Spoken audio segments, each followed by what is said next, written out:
আদৌ সেখানে টাইমে পৌঁছাতে পারবো কিনা জানি না, সন্ধ্যা হয়ে যাবে কিনা সেটাও জানি না।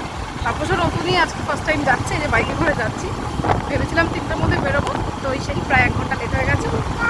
তো যাই হোক, জায়গাটা তো মানে আমি ফটোতে ভিডিওতে দেখছিলাম খুব সুন্দর। কোথায়? নকশালবাড়িটা, তাই তো? নকশালবাড়িতে কি লালপুর নাকি যাই না, বেশ নদী আছে, ওরা জল টল আছে, ওরকম কিছু। রিহানকে মেইন হচ্ছে এসব জায়গায় গিয়ে রিহানকে আটকে রাখাটা খুব চাপ। তো ফার্স্টেই বাইকের ট্যাঙ্কি ফুল করতে আমরা দাঁড়ালাম বাগডোগরার একটা পেট্রোল পাম্পে। তারপর সেখান থেকে হাতিঘিসা হয়ে দেন নকশালবাড়ি। ও হ্যাঁ, হাতিঘিসা নামটা এরকম কারণ এখানে অবশ্যই হাতিদের দেখতে পাওয়া যায়, যদি কপাল খারাপ থাকে তো। বাগডোগরার বিহার মোড় পেরোলেই জায়গায় জায়গায় এলিফ্যান্ট ক্রসিং জোন। আর রাস্তাটাও কিন্তু খুবই সুন্দর, দুই পাশে চা বাগান তো আছেই। তোমরা যারা শিলিগুড়ি কিংবা নর্থ বেঙ্গলে থাকো তারা তো অবশ্যই জানবে যে নর্থ বেঙ্গল মানে কিন্তু পাহাড় আর জঙ্গল।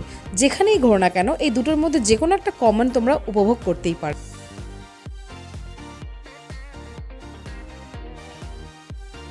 আজকের ওয়েদারটাও না ছিল সেই প্লেজারেবল।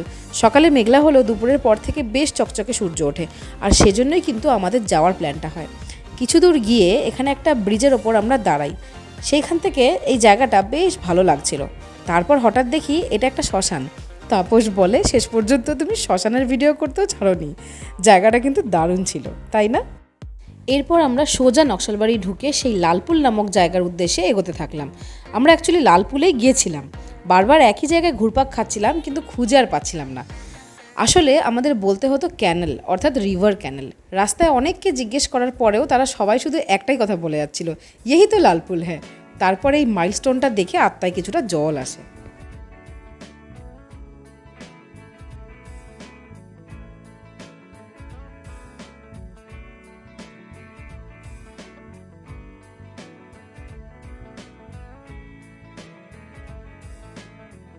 নকশালবাড়িতে এর আগেও 3-4 বার এসেছি, বাট এত সুন্দর ভিউ আগে কখনো দেখিনি।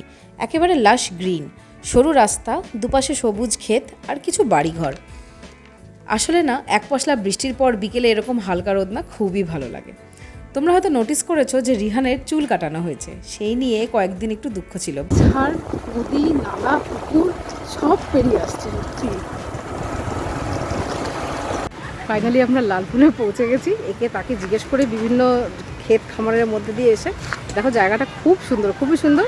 কিন্তু দুঃখের বিষয়ে জলে নামতে পারবো না, কোনো সিঁড়ি খুঁজে পাচ্ছি না। জানি না কোথায় সিঁড়ি, কোথায় কি। সিঁড়ি ওই পারে আছে, ওই পারে যাওয়ার রাস্তা বুঝে পাচ্ছি না।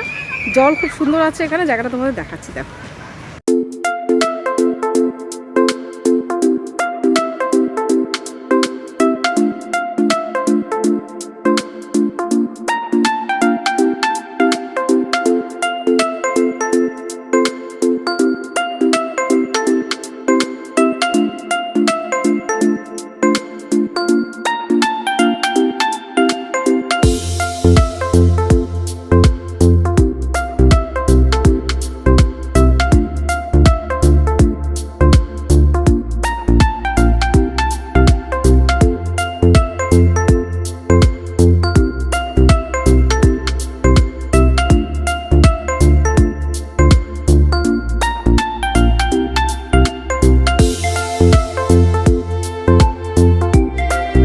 সত্যি, হ্যাঁ না, রোদ তো পরে উঠলো। প্রথমত মেঘলা কি বৃষ্টি প্রায় ওরকম হচ্ছিলো, কারণ রাতেও কালকে অনেক বৃষ্টি হয়েছে।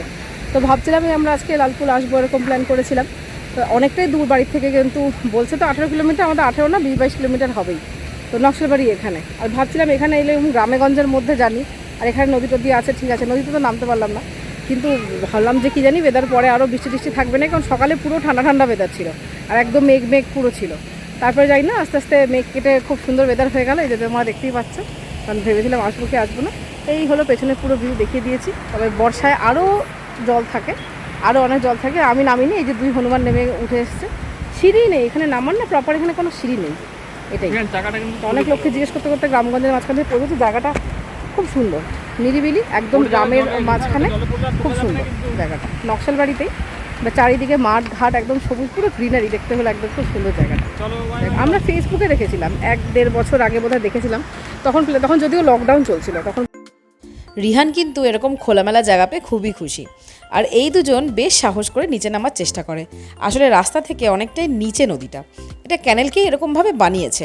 বাট সিঁড়িগুলো এত সরু আর খাড়া ছিল যে আমি আর সাহস করে উঠতে পারলাম না, আর পাথরগুলোও ছিল খুব স্লিপারি, পরে উদ্ধার করলাম যে অপোজিট সাইডের সিঁড়িগুলো না বেটার ছিল, তাহলে আমাদের আবার ওই পারে পৌঁছাতে আরও ঘুরতে হতো, আর সময় ছিল খুবই কম, তাই দূর থেকেই নদী দেখে পেট ভরালাম।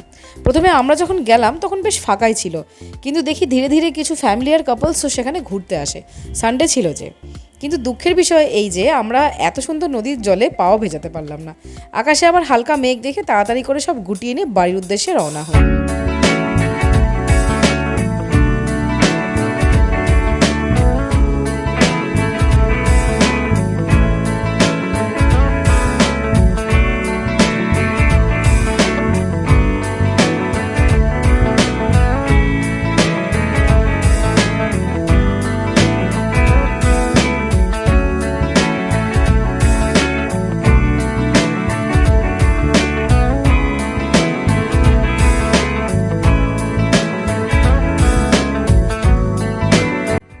ফেরার পথে রাস্তায় এই জায়গায় সানসেট দেখে আমরা জাস্ট পাগল হয়ে যাই। বাইকে বসে আমার এই সাধারণ মোবাইলে কতটুকু দেখাতে পেরেছি তা জানি না, বাট এক কথায় না জাস্ট অসম ছিল।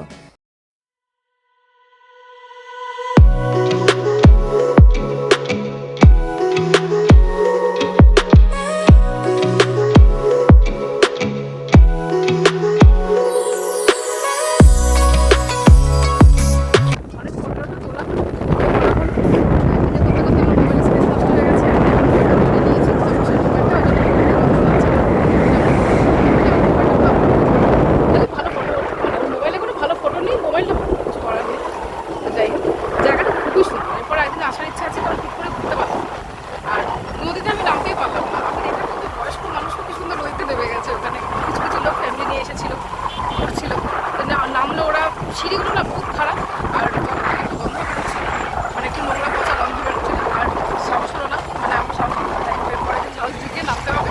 তারপর বলছো নাকি কোন গুপ্ত রাস্তা দেখে রেখেছে, সেখান থেকে একটু করে সিঁড়িটি অ্যাভয়েড করা যাবে, আরামসে নাকি এমনি নামা যাই না, বার করেছে এমনি, কেউ বলেনি, ও নিজে নিজেই বার করেছে। দেখা যাক, পরে আরেকদিন আসবো, ইচ্ছা আছে। আমি না লালপুরের ব্যাপারটা অনেকদিন আগেই দেখেছিলাম, এখানটাটা খুব সুন্দর।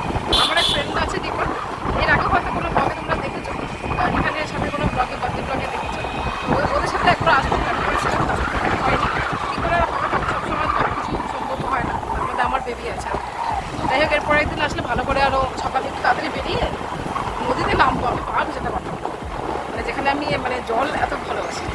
যাই হোক, এখন বাড়ির দিকে যাচ্ছি, মোটামুটি এখনো টাইম তো লাগবে, ঘন্টাখানেক মতো লাগবে।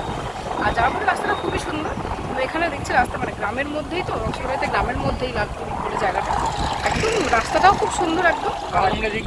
কোন দিক দিয়ে না গো, সোজাই বলে এসেছি। ও হ্যাঁ হ্যাঁ হ্যাঁ, রাস্তাটাও খুব সুন্দর, আর মানে চারিদিকে প্রত্যেকটা বাড়িতে খুব সুন্দর মানে গাছপালা আছে, ফুল ফলের প্রচুর গাছ টাছ আছে, সেগুলো ভিডিও করা হলো না, একদম জঙ্গলে জঙ্গলে মানে ফুলের গাছ ফুটে আছে, একদম জঙ্গলের মধ্যে। বাইকটা রানিংয়ে ছিল আর আমার কোনো কথা শোনা যাচ্ছিল না, সেটা আমি পরে বুঝতে পারলাম, তার জন্য সরি। আজকের এই ব্লগটা এখানেই এন্ড করছি। আর তোমরা যদি আমার চ্যানেলে নতুন হয়ে থাকো তাহলে অবশ্যই কিন্তু লাইক অ্যান্ড সাবস্ক্রাইব করে দিও, আর হ্যাঁ, শেয়ার করতে অবশ্যই ভুলো না। এরকম আরও অনেক ভিডিও পেতে বেল বাটনটা ক্লিক করে দিও for any updates on my channel. So see you all again in my next blog. Till then, by.